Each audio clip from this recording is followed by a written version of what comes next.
Super 6 హామీలు super hit అయ్యాయని TDP కూటమి నాయకులు పదే పదే గొప్పలు చెప్పుకోవడం చాలా హాస్యాస్పదంగా ఉంది.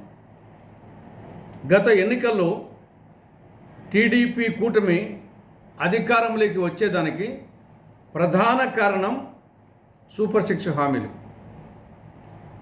అధికారంలోకి వచ్చి దాదాపు 15 నెలలైంది. ఇప్పటికీ సూపర్ 6 హామీల్లో కొన్ని మాత్రమే అమలయ్యాయి. అనేక హామీలు, ప్రధాన హామీలు అలాగే మిగిలిపోయి ఉన్నాయి. ఇందులో ప్రధానమైనది యువతకు సంబంధించి నిరుద్యోగ భృతి. తాము అధికారంలోకి వస్తే ప్రతి నిరుద్యోగికి నెలకు 3,000 రూపాయలు నిరుద్యోగ భృతి కింద ఆర్థిక సహాయం చేస్తామని చెప్పడం జరిగింది. దాదాపు రాష్ట్రంలో 20 లక్షల మంది నిరుద్యోగులు ఉంటారు. 15 నెలలైంది. 3,000 రూపాయలు కాదు కదా, 3 రూపాయలు కూడా ఇవ్వలేదు.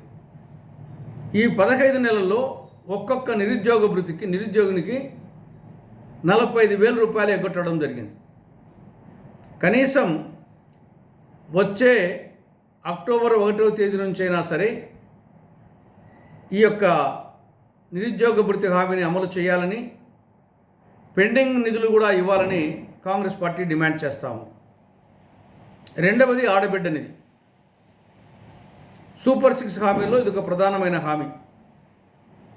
19-59 సంవత్సరాల మధ్య వయసు ఉన్న ప్రతి ఆడబిడ్డకు నెలకు 1,500 రూపాయలు ఆర్థిక సహాయం చేస్తామని చెప్పారు. దాదాపు ఈ వయసులో 1,80,00,000 మంది ఆడబిడ్డలు ఉంటారు. నెలకు 1,500 ఇస్తామని చెప్పారు. 15 పైసలు ఇవ్వలేదు. ఈ 15 నెలల్లో ఒక్కొక్క ఆడబిడ్డకు 22,500 రూపాయలు ఎగ్గొట్టడం జరిగింది.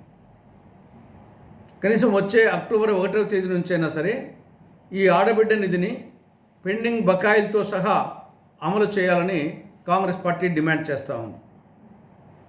మూడవది ఎస్సీ, ఎస్టీ, బీసీ, ముస్లిం మైనారిటీలకు 50 ఏళ్ళకే పెన్షన్ చెప్పేసి సూపర్ 6 హామీల్లో చెప్పడం జరిగింది.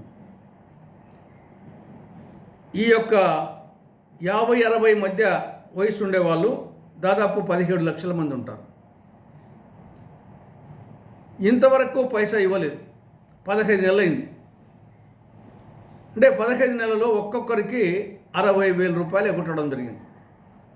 కనీసం వచ్చే అక్టోబర్ 1వ తేదీ నుంచైనా సరే పెండింగ్ అరియర్స్తో సహా ఈ యొక్క 50 ఏళ్ళకే పెన్షన్ స్కీమ్ను అమలు చేయాలని కాంగ్రెస్ పార్టీ డిమాండ్ చేస్తూ ఉంది.